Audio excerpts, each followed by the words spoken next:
न हारना ज़रूरी है, न जीतना ज़रूरी है। जीवन में खेलों का महत्व है, बस खेलना ज़रूरी है।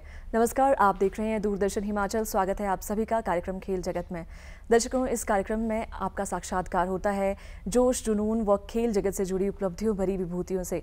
तो आज हमारे साथ कार्यक्रम में मौजूद है एक ऐसी ही खेल से जुड़ी विभूति। जी हाँ, इनका नाम है श्री सोहन सिंह कल्याण जी। स्वागत है इनका कार्यक्रम में।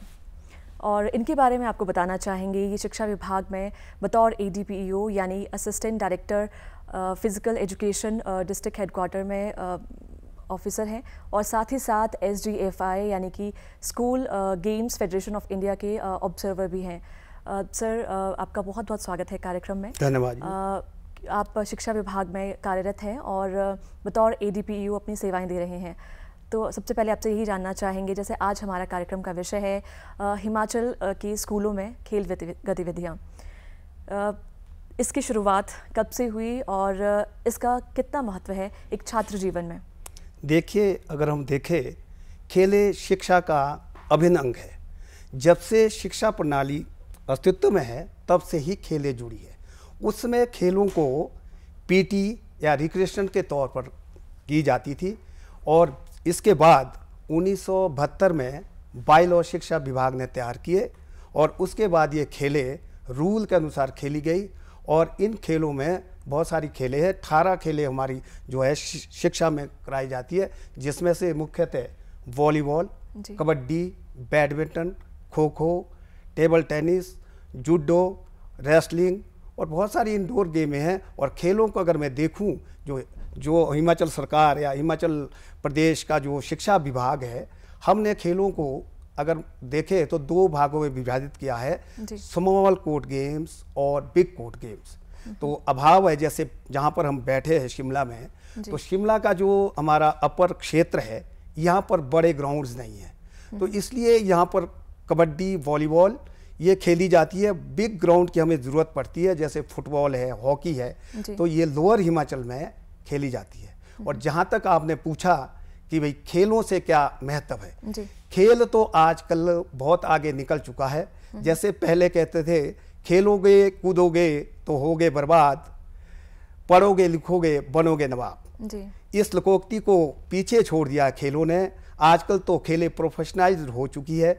बड़े बड़े जॉब जो खेलों के माध्यम से प्राप्त कर रहे हैं बच्चे। जहाँ तक इसकी इम्पोर्टेंस है, एक विद्यार्थी के लिए बहुत ज़रूरी है उसका चौमुखी विकास, जिसमें आपका साइकोलॉजिकल डेवलपमेंट, इमोशनल डेवलपमेंट और सामाजिक तौर पर डेवलपमेंट और लीडरशिप की क्वालिटी, बोल्डनेस और स्वस्थ शरीर का होना अति आवश्यक है।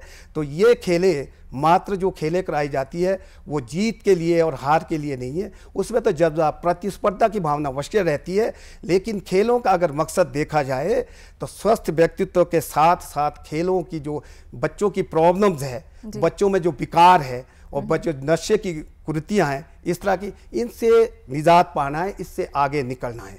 अगर मैं इम्पोर्टेंस कहूँ, जो बच्चे जब किशोरावस्था में आते हैं तो उसमें उनकी जो स्थिति है वो इस तरह की हो जाती है, वो बहुत नाजुक स्टेज होती है। वहाँ से बच्चा अपना जो भविष्य भी तैयार करता है, लेकिन उसमें भटकता भी है। तो इसलिए जो उसकी एक्स्ट्रा एनर्जी है बच्चे की, उसको चैनलाइज करने के लिए खेलें कराई जाती है, ताकि बच्चे की जो एक्स्ट्रा एनर्जी है वो चैनलाइज हो करके और वो अच्छाई की ओर जाए। तो ये खेलों का महत्व और भी बहुत सारे महत्व है और ज़्यादा आगे मैं आपको बताता रहूँगा, मैं कहूँगा। बिल्कुल, कार्यक्रम में आपसे जानते रहेंगे, जानेंगे किस तरह से जो छात्र है वो खेलों के माध्यम से अपने भविष्य को भी संवार सकते हैं।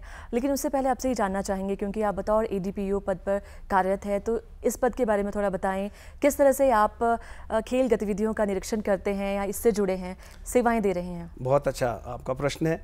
देखिए, खेलें जो पहले, सबसे पहले जो स्कूल में है, इंट्रामोरल कंपटीशन होते हैं जो 4 दीवारी के अंदर होते हैं, उसमें बच्चे का जो है उसमें सिलेक्शन टाइप का या चयन करने का तरीका होता है, जिसमें DP PT पहले इंट्रामोरल कंपटीशन करा के टीम तैयार करते हैं। फिर टीम तैयार करने के बाद हमारा जोन लेवल पर टूर्नामेंट होता है, जो कि पहली इकाई है। खेल की पहली इकाई अगर मजबूत होगी तो आप अवश्य ऊंचे स्थान पर जाएंगे। जब पहली इकाई ठीक नहीं होगी तो ऊंचे स्थान पर जाना भी बहुत मुश्किल है।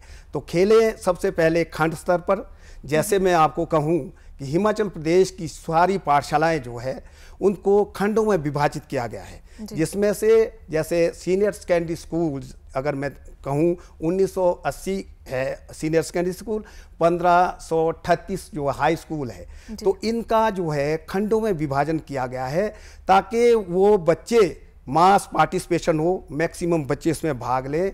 तो उन खंड में 40 से 35 पाठशालाएं पढ़ती है और हर एक जिला में खंड होता है और खंड को हम जोन कहते हैं। जोन लेवल से खेलें शुरू होती है, जोन से फिर चयनित होकर के बच्चे जिला स्तर पर जाते हैं। जब जिला पर इनकी खेलें होती है, जिला स्तर पर बच्चे खेल करके वहाँ से अपना सिलेक्शन, उनका कमेटी होती है हमारी, तो कमेटी जो वहाँ पर सिलेक्शन करेगी, सिलेक्शन के बाद ये जो बच्चे हैं, लड़के लड़कियां जो भाग ले रहे हैं खेलों में, ये बच्चे जो है स्टेट लेवल तक जाते हैं। स्टेट में अलग से कमेटी होगी, स्टेट में एडीपीओ 12 एडीपीओ आएंगे, फिर उसमें से प्रशिक्षण करने के लिए उनको और चयनित किया जाता है। फिर शिविर का आयोजन किया जाता है और शिविर जो है राष्ट्रीय स्तर के कम से कम 10 से 15 दिन तक लगाए जाते हैं और फिर उसके बाद बच्चे राष्ट्रीय स्तर पर जाते हैं और राष्ट्रीय स्तर पर जाने के बाद जो बच्चे वहाँ पर अच्छा परफॉर्मेंस करते हैं उससे वो इंटरनेशनल लेवल पर भी जाते हैं। जितनी भी प्रतिभाएं जो स्कूल लेवल से उठी है आज तक, खेलो इंडिया तक हमारे बच्चों का पार्टिसिपेशन होता है। इसमें हमारे अलग अलग एज ग्रुप है, जैसे आपका अंडर 14 अलग, अंडर 14 है, अंडर 17 है, अंडर 12 है, अंडर 19 है। तो जो अब खेले जो है असली जब +2 सिस्टम प्रणाली जो है 1986 में शुरू हुई, तो उसमें फिर बड़े बच्चे भी आने शुरू हुए और इसलिए इनको अलग अलग एजों के अनुसार खेलें कराई जाती है। जी सर, आपने बहुत अच्छे से बताया कि डिफरेंट लेवल पर कह सकते हैं जोनल से शुरुआत होती है और राष्ट्रीय और फिर इंटरनेशनल अंतर्राष्ट्रीय स्तर पर भी जो खेल है उसका आयोजन किया जाता है। तो ऐसे में जब हम नींव की बात करते हैं, एक अंतर्राष्ट्रीय या राष्ट्रीय खिलाड़ी बनने से पहले, क्योंकि जो नींव है वो विद्यालय से होकर ही गुजरती है, तो इसके बारे में आपका क्या कहना है? किस तरह से एक छात्र को खेलों में इन्वॉल्व करवाया जाता है? फिजिकल फिटनेस के साथ साथ किस तरह से कह सकते हैं शिक्षा के साथ साथ फिजिकल फिटनेस का भी ध्यान रखा जाता है? देखिए, हमारे जो स्कूल है वहाँ पर अलग तरह के जो डीपी और पीटी है, वहाँ पर अलग तरह की गतिविधियाँ कराई जाती है, जैसे फिट इंडिया मूवमेंट है और उसमें बच्चों की फिजिकल एफिशिएंसी देखी जाती है। फिजिकल एफिशिएंसी के साथ साथ उनको फिर ट्रेन किया जाता है और ऊंचे ऊंचे लेवल के लिए उनकी तैयारी, विशेष तैयारी कराई जाती है, शिविर लगाए जाते हैं। इसके लिए शिक्षा विभाग ने हॉस्टल भी खोले हैं, जो कि 9 हॉस्टल शिक्षा विभाग द्वारा संचालित है, उसके लिए भी बच्चे जाते हैं। लेकिन असली तैयारी स्कूलों से होती है। जो शारीरिक शिक्षक है वो बच्चों को तैयार करता है और बच्चों को चयनित करके उनको मोटिवेट करता है, उदाहरण दे करके मोटिवेट करता है कि इस तरह से आप आगे निकलोगे, आपका अपना स्वास्थ्य तो अच्छा रहेगा ही, लेकिन ऊंची जॉब और अपॉर्चुनिटी भी आप इससे ले सकते हैं।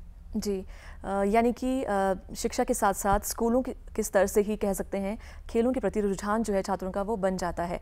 सर, आपसे, क्योंकि आप एक वॉलीबॉल के नेशनल प्लेयर रह चुके हैं, साथ ही साथ आप इंटर यूनिवर्सिटी गोल्ड मेडलिस्ट भी रह चुके हैं, थोड़ा वॉलीबॉल से आप जुड़े हैं, तो इसके बारे में बताएं, किस तरह की ये खेल है और किस तरह की प्रतिस्पर्धा इसमें देखने को मिलती है? देखिए, अगर मैं वॉलीबॉल के बारे में कहूँ, वॉलीबॉल नेट पर खेला जाता है। एम होता है दूसरी लाइन पर दूसरी साइड पर बॉल को डेट करना, और जो वॉलीबॉल है वो हिमाचल प्रदेश की स्टेट गेम है और हिमाचल प्रदेश का स्टेट गेम होने के साथ साथ वॉलीबॉल में हाइट का बड़ा महत्व है। हाइट का होना अति आवश्यक है। इसमें 12 प्लेयर खेलते हैं, 12 प्लेयर होते हैं, जिसमें से 6 खेलते हैं, 6 सब्स्टिट्यूट होते हैं। तो इसलिए वॉलीबॉल के लिए हमारे पास अच्छे प्रशिक्षक या कोचिज है। देवेंद्र चौहान है, रोडू के हॉस्टल के कोच है और उनने बच्चों को तैयार करना है, तो वो बच्चों के अभी सीनियर टीम के लिए वो असिस्टेंट कोच जा रहे हैं। तो ये जो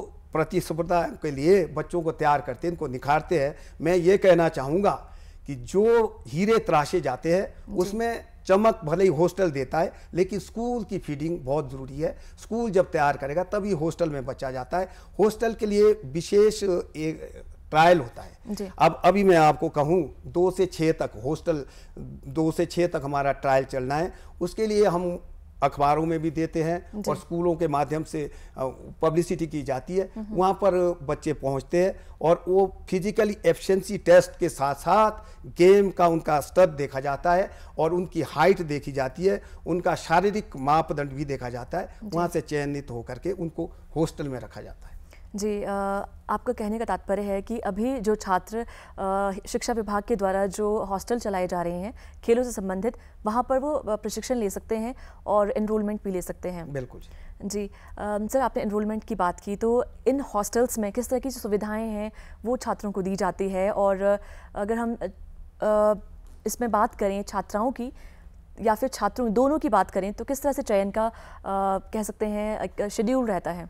बिल्कुल, चयन के लिए कमेटी बनाई जाती है जी। कमेटी जब बनाई जाती है तो कमेटी जो है बैठेगी और वो सारा स्तर देखेगी, उसमें फिजिकल एफिशिएंसी भी होगा और हाइट होगी और उसके बाद उन बच्चों का परफॉर्मेंस भी देखा जाएगा। जब वो चयनित हो जाते हैं तो उनका सिलेक्शन सीट के अनुसार होता है, क्योंकि हम 9th से हम लेना शुरू कर लेते हैं बच्चों को और +2 तक रहते हैं वो बच्चे, तो वहाँ पर जिस तरह की वैकेंसीज होती है उतनी ही वैकेंसी ली जाती है और फिर वो बच्चे वहाँ पर रह करके उनका जो खर्च है वो शिक्षा विभाग या हिमाचल सरकार जो है उठाती है और बच्चों को उसमें पूरी फैसिलिटी दी जाती है। बच्चों की पोशाक दी जाती है, 2 पोशाकें दी जाती है और बच्चों को अच्छी डाइट का भी प्रावधान है, जिसमें कि 250 रुपया पर डे उनका डाइट मनी के तौर पर बच्चों को दिया जाता है ताकि बच्चे अपना अच्छा परफॉर्म कर सके। जी, बहुत अच्छी जानकारी आपने साझा की है कि किस तरह से प्रवेश इसमें लिया जा सकता है और क्या क्या सुविधाएं जो हैं इन हॉस्टल्स में दी जाती हैं। सर, अगर बात करें स्कूल कैलेंडर की, जो शिक्षा विभाग के माध्यम से स्कूल इस समय संचालित है, इसमें जो स्कूल कैलेंडर में स्पोर्ट्स डे की हम बात करते हैं, तो कितना इसका महत्व है और किस तरह के स्पोर्ट्स एक्टिविटी इसमें रहती हैं? बहुत इम्पोर्टेंस है, कंप्लीट पर्सनैलिटी के लिए, ऑलराउंड डेवलपमेंट के लिए बहुत ज़रूरी है खेलें। और खेल जो बच्चों को खुशी देता है, एक प्रकार का आपको मनोरंजित करता है। जब बच्चा खेलता है तो जब वो अपना रैली को डेट करता है या पॉइंट प्राप्त करता है तो उसकी खुशी की सीमा नहीं होती है। तो इसलिए इस तरह की खेलें भी कराई जाती है जिससे रिक्रिएशनल एक्टिविटी भी होती है। जहाँ तक शिक्षा विभाग की बात है, सांस्कृतिक कार्यक्रम भी इसके साथ कराए जाते हैं, वो भी इसका एक अंग है। यानी समय समय पर छात्रों को खेलों के प्रति जो है वो मोटिवेट किया जाता है। जब मोटिवेशन की बात यहाँ पर हो रही है सर, तो आपसे जानना चाहेंगे शिक्षक प्रशिक्षक के साथ साथ अभिभावकों का कितना बड़ा रोल रहता है इन खेल गतिविधियों के लिए अपने बच्चों को तैयार करने में? बिल्कुल, जो शिक्षक और अभिभावक इन दोनों का रोल बहुत ज़रूरी है। वो समय पर बच्चे को तैयारी कराएं और उसको मोटिवेट करें कि आपने इस क्षेत्र में जाने के लिए ये तैयारियां करनी है, इस एम के साथ आगे निकलना है ताकि आपका वहाँ पर सिलेक्शन हो सके और आप अपने आप को ऊंचे स्थान पर खेल के पहुँचा सके। तो उसके लिए जो कोचिज़ है हमारे या शारीरिक शिक्षक है, वो बच्चों को तैयार करते हैं। अब तो अभिभावक भी बहुत ज़्यादा अभिभावक जो है जागरूक है। जब हमारा समय था उसमें तो हमारे समय में तो खेलों का इतना पब्लिसिटी भी नहीं थी। आजकल तो देखिए आप, कबड्डी कितनी आगे निकल रही है। इसका कारण यही है कि बड़े बड़े जो डिग्निटीज़ है वो इसमें ध्यान दे रहे हैं, वो कबड्डी को आगे ले हैं और इसलिए जो प्रशिक्षक है या जो डीपी है, पीटी है, स्कूल का प्रिंसिपल है, तरह तरह के आयोजन कराए जाते हैं और वहाँ से बच्चों को मोटिवेट किया जाता है, प्रेरित किया जाता है। जी सर, जैसे आपने कहा कि प्रेरित किया जाता है और जब हम एक गेम की बात करते हैं, इसमें टीम का बहुत बड़ा रोल रहता है।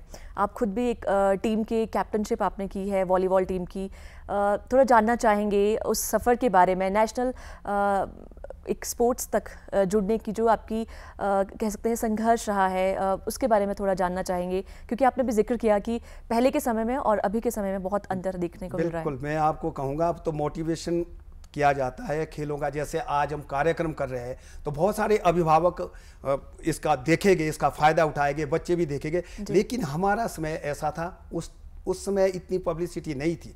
जहाँ तक मेरी बात रही, मैं तो एक गांव का एक छोटा सा बच्चा था। जब मैंने देखा डीपी और पीटी को खेलते हुए, हरि सिंह मेमोरियल टूर्नामेंट होता है चौपाल में और ये अब चौपाल उत्सव से जाना जाता है। जब मैंने वहाँ पर देखा तब मैं 6ठी या 7वीं क्लास का था, तो मुझे बड़ा अच्छा लगा कि मैंने भी खिलाड़ी बनना है। तो उसके बाद मैं 8वीं में नेशनल खेला और त्रिपुरा गया, ट्रेन में पहली बार बैठा, तो उससे मुझे बड़ी ताकत मिली, एनर्जी मिली, और जगह जगह फिर मैं गया। उसके बाद तो मैं यूनिवर्सिटी और स्पोर्ट्स कॉलेज जलंधर में मैं अपना एडमिशन लिया, और वहाँ से आकर के अब यहाँ पर इस पद पर पहुँचा हूँ, आपके समक्ष हूँ। जी सर, इसके साथ साथ आप कह सकते हैं school games federation of India के ऑब्जर्वर भी हैं। ये किस तरह का इसमें कार्य रहता है, और किस तरह से जो छात्र या अभिभावक हमें इस समय देख रहे हैं, दर्शक देख रहे हैं, इसके बारे में ज़रूर वो भी जानना चाहेंगे।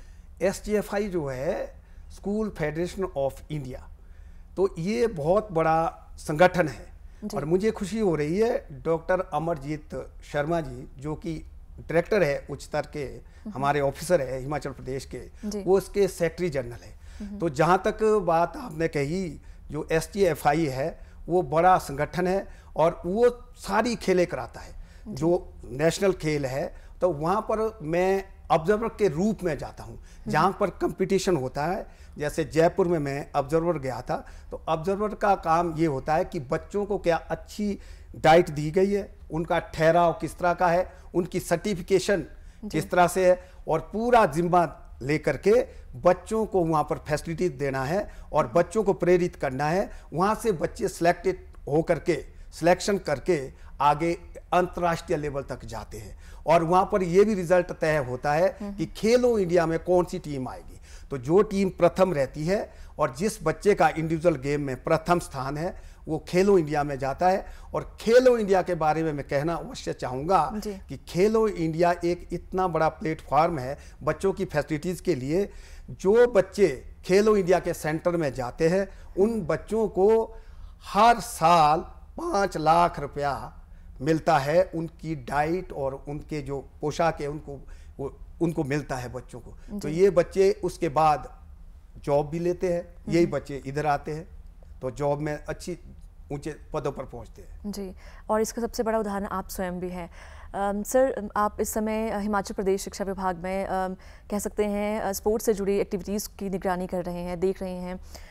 अगर हम बात करें आंकड़ों की, या फिर कहें कि स्तर की बात करें, अचीवमेंट की बात करें, तो आप कैसे बयां करना चाहेंगे, किस तरह की अचीवमेंट है स्पोर्ट्स में अगर हम बात करें हिमाचली छात्रों की? बिल्कुल, हिमाचल के जो छात्र हैं वो खेल में अच्छा कर रहे हैं। अगर मैं अभी की बात करूं, जो राष्ट्रीय खेलें समाप्त हुई, वहाँ पर हमारे बच्चों ने 19 मेडल प्राप्त किए, जिसमें से गोल्ड मेडल 3 है, सिल्वर मेडल भी है, और 11 जो है ब्राउन मेडल है। तो ये इनका परिणाम है। जब स्कूल में अच्छे प्रशिक्षक, अच्छे कोचेज हो गए तो अवश्य स्थान आएगा। हमने बड़ी बड़ी स्टेटों को भी पीछे छोड़ा है। हाँ, ये बात जरूर है कि सुधार के लिए हमेशा ही सुधार के लिए गुंजाइश है। इसके साथ साथ वॉलीबॉल में हम इतना अच्छा नहीं कर पाए, लेकिन कबड्डी में तो बहुत आगे है। हैंडबॉल में जैसे लड़कियां बहुत अच्छा कर रही है, अभी नेशनल में भी प्रथम स्थान किया है प्राप्त लड़कियों ने, सीनियर नेशनल में हैंडबॉल में। तो ये एकेडमी अभी खोली गई है, प्राइवेट एकेडमी, लेकिन हॉस्टल बहुत अच्छा कर रहे हैं। हॉस्टल के माध्यम से बच्चे लाभ उठा रहे हैं इसका। जी, हॉस्टल के माध्यम से तो आपने कहा कि बहुत लाभ उठा रहे हैं, लेकिन जो विद्यार्थी हॉस्टल में नहीं हैं और जो स्कूली स्तर पर खेलों से जुड़े हैं, तो क्या वो भी राष्ट्रीय स्तर की कंपटीशन में फाइट कर सकते हैं? किस तरह की एफर्ट्स की उन्हें ज़रूरत है? बिल्कुल, वो भी नेशनल लेवल तक जाते हैं। ज़रूरी नहीं कि हॉस्टल ही के बच्चे जाते हैं, जो अच्छा कर रहे हैं बच्चे वो भी नेशनल स्तर पर जाते हैं। इसमें कोई शक नहीं है कि वह नेशनल स्तर पर सिर्फ हॉस्टल ही जाएगा, नहीं, स्टेट के सारे बच्चे जो है, जो चयनित होकर के जो अच्छा परफॉर्म करते हैं, वो नेशनल लेवल तक पहुंचते हैं। जी, तो कौन सी खूबियां कह सकते हैं, या किस तरह के जोश और जुनून की इसमें ज़रूरत है?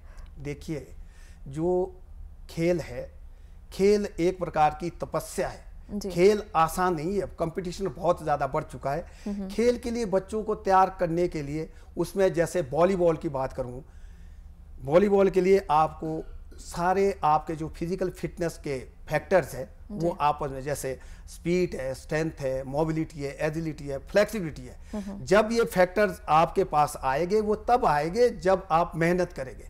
मेहनत करने के बाद आप, जरूरी नहीं है कि आप हॉस्टल ही में रहे। अब हॉस्टल के, अब मैं कहना चाहूँगा कि जो शिमला का मैं ADPO रहा हूँ, और शिमला के बच्चे जो वॉलीबॉल में हैं, बैडमिंटन में हैं, और इसमें बहुत अच्छा परफॉर्म करते हैं। तो हॉस्टल उसके बाद है। सर, हम देखते हैं कि हिमाचल की जोग्राफिकल कंडीशंस के हिसाब से अगर देखें तो जो रिमोट एरियाज़ में रहते हैं जो छात्र, उनके लिए किस तरह की अपॉर्चुनिटीज़ रहती हैं? बिल्कुल, रिमोट एरिया के जो छात्र हैं उनको भी खेलों में आते हैं। जैसे भरमौर की भी स्टेट में टीम आती है, चंबा की टीम आती है, ये वहाँ पर पहुँचते हैं और वहाँ पर पहुँचने पर हम उनका विशेष रूप से ध्यान देते हैं कि ये इतने दूर दराज के बच्चे हैं फिर भी पार्टिसिपेट। देखिए, जीत ही नहीं है, आपने वहाँ पर पार्टिसिपेट किया, पार्टिसिपेशन जरूरी है, मस्ट है, और जीत तो उसके बाद की बात है। खेलों से जीत और हार ही नहीं है, खेलों से भी और भी बहुत सारी चीज़ें सीखने को मिलती है, जिससे आपका सामाजिक स्तर ऊपर उठता है, आपकी पर्सनैलिटी में निखार आता है। तो खेल के माध्यम से ये सारी चीज़ें आप सीखते हैं। सर, जब अचीवमेंट्स की बात आती है तो एक गवर्नर ट्रॉफी का जिक्र आता है, किस तरह की ट्रॉफी है और किस तरह के इसमें गेम्स शामिल रहते हैं, इसके बारे में थोड़ा बताएं। देखिए मैडम, जो हमारी गवर्नर ट्रॉफी है ये सबसे प्रेस्टिजियस ट्रॉफी है जी। ये जब स्टेट में सारी गेमें होती है, जिसमें वॉलीबॉल, कबड्डी, बैडमिंटन, खो खो और यहाँ तक कि जो सांस्कृतिक कार्यक्रम है वो भी होते हैं, उसका पूरा कैलेंडर तैयार करते हैं हमारे DSSA और HSSA की जो ऑफिस बेरर्स है, वो स्पोर्ट्स के ही होते हैं।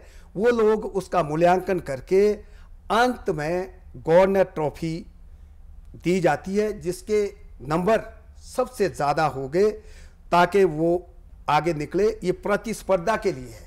जहाँ तक मैं बात करूँ, इस वर्ष की जो खेल कूद प्रतियोगिता के माध्यम से या परफॉर्मेंस के माध्यम से गवर्नर ट्रॉफी जो है कांगड़ा ने लिफ्ट की थी, और मुझे बड़ी खुशी हो रही कहते हुए कि जब मैं जिला शिमला का ADO था तो हमने भी वो ट्रॉफी प्राप्त की थी, और वो मेरा जिंदगी का अच्छा उसका श्रेय मैं सभी शारीरिक शिक्षक जिला शिमला के और अभिभावक और बच्चों को देता हूँ।